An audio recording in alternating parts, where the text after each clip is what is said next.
રાજુભાઈ મન મૂકીને વર્ષો આ ઝાપટું આપણને નહીં ફાવે, આ બધા હેલીના માણસ માવઠું અમને નહીં ફાવે.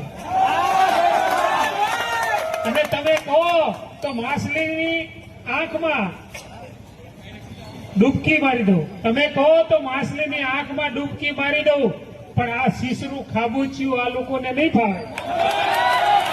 આખા ગુજરાતમાં આમ આદમી પાર્ટીના આપણા જે નેતાઓ છે, ભારતીય જનતા પાર્ટીને જો કણાની માફક ખૂંચતા હોય ને તો આ નેતાઓ ખૂંચે છે. અને એટલા માટે કે એમને અડખામણા ગોપાલભાઈ લાગે છે, એમને અડખામણા રાજુ કરપડા લાગે છે, એમને અડખામણા ઈસુદાન ગઢવી લાગે છે, કારણ કે ઘુવડની ઓલાદને પ્રકાશનો ડર લાગે છે. આપણે સાંભળીશું રાજુભાઈ કરપડાને. ધન્યવાદ.